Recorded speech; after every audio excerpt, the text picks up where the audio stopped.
Buenas noches, mis queridos anti-PG. Eh, yo quisiera que me pudieran contestar una pregunta.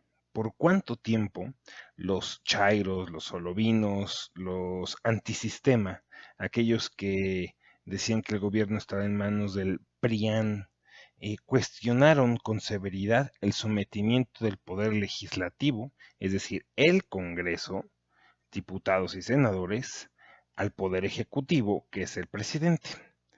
Durante mucho tiempo escuché cosas como es que, pues ahora sí que el Congreso está sometido a los deseos del presidente. Entonces, diputados y senadores del partido único eran considerados como paleros del presidente, borregos o lacayos, en alusión a que eran un mero apéndice del presidente en turno.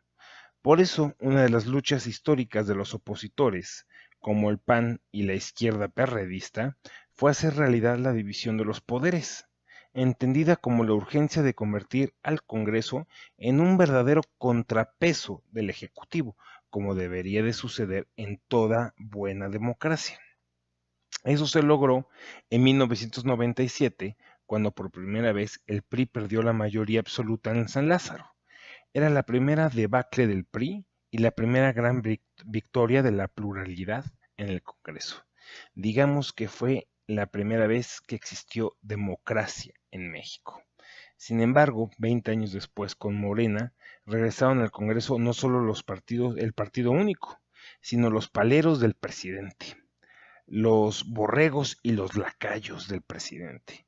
Y es que en un testimonio vergonzoso para la democracia mexicana, y en un video que recorre las benditas redes, los diputados de Morena que rindieron protesta no corearon el himno nacional o tampoco hicieron el efusivo México, México, que en algunos otros tiempos hicieron miembros del Congreso, y menos aplaudieron a los ciudadanos, que son los verdaderos mandantes, no el Ejecutivo. Digo, se los recuerdo a los congresistas de Morena. No, los diputados de Morena corearon efusivos, sin freno y sin pudor alguno, el estribillo de campaña del presidente López. Es un honor estar con Obrador. No es posible. Esto no puede suceder en una democracia verdadera. Es decir, a pocos minutos de convertirse en diputados de manera legal, los paleros, porque no hay otra forma de decirles, de Morena, enseñaron el cobre. No fueron capaces siquiera de guardar las formas.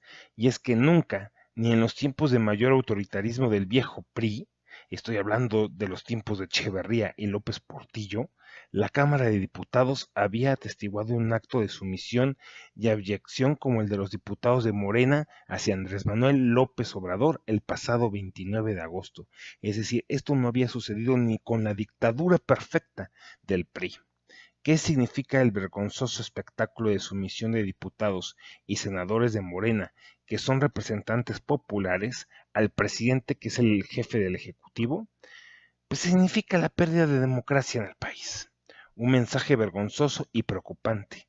Significa que el gobierno de López, en este gobierno no existirá la división de poderes, que la mayoría de diputados estarán sometidos a las ocurrencias y a las grasajeadas del Ejecutivo de López Obrador, un analfabeta funcional que lo único que ha sabido hacer durante su vida política es ser un buen demagogo, que volveremos a los tiempos del absolutismo, del presidencialismo, del tiempo de otros López, como López de Santana y López Portillo.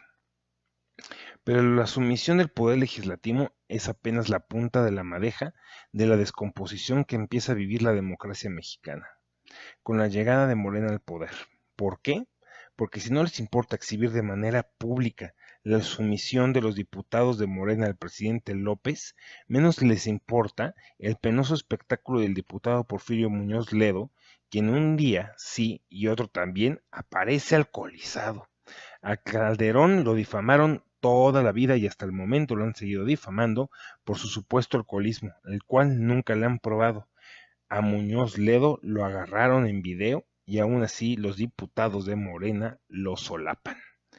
No entienden en Morena y en el gobierno de López que el voto masivo que recibieron el 1 de julio fue a causa de estos mismos actos que representaban lo peor del viejo PRI, ese viejo PRI que ahora es Morena.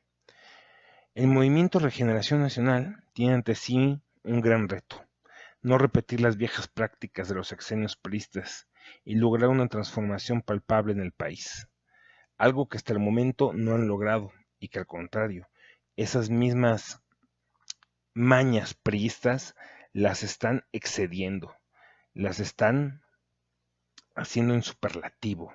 En 4 años, Morena logró lo que parecía imposible: ser el partido político más importante del país, al ganar la presidencia y al mismo tiempo también obtener la mayoría en el Congreso. El reto ahora es demostrar que efectivamente habrá una transformación positiva, lo que hasta el momento no están logrando. Sin embargo, esta situación podría complicarse, pues entre sus filas se encuentran, en su mayoría, expriistas, pocos expanistas y muchos experredistas, quienes abandonaron sus partidos para unírseles a Morena, quitando a la militancia original. Otro punto son sus alianzas con grupos de perfil conservador, como el Partido Encuentro Social, que pudiesen no apoyar iniciativas consideradas de avanzada, como el matrimonio entre personas del mismo sexo y la interrupción legal del embarazo. Pero quizá el reto más importante que enfrentará Morena es diferenciarse del PRI, porque hasta el momento se les nota como dos gemelos, iguales, un clon del PRI, diría yo. Al lograr una distancia entre López Obrador como el titular del Ejecutivo y el Movimiento de Regeneración Nacional, que desgraciadamente es su partido, el partido que él formó y del cual vive hasta el momento, situación que sin duda será clave para saber si estamos ante un nuevo PRI, un clon del PRI o un partido diferente. Aunque la oportunidad de una nueva historia está en la mesa, también existe la posibilidad de volver al pasado, y de ser así, los mexicanos podrán cobrarse esta desilusión en las próximas elecciones. Aunque para mí es demasiado tarde.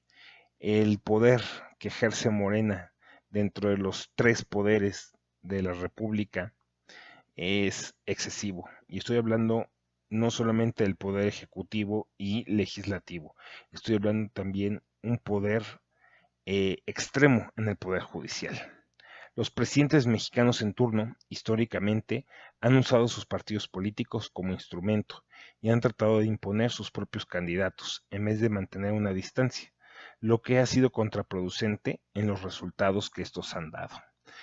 Pues para mí, Morena y Andrés Manuel no están separados de ninguna forma. Andrés Manuel sigue manejando su partido a su antojo,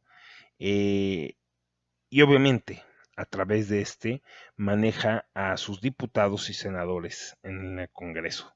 Así que veo muy difícil que exista una separación de poderes, sobre todo con el poder que se le ha dado a Andrés Manuel, y obviamente el presidencialismo priista no va a desaparecer, al contrario, se agrandará y crecerá en este sexenio. Buenas noches, cuídense mucho y hasta mañana.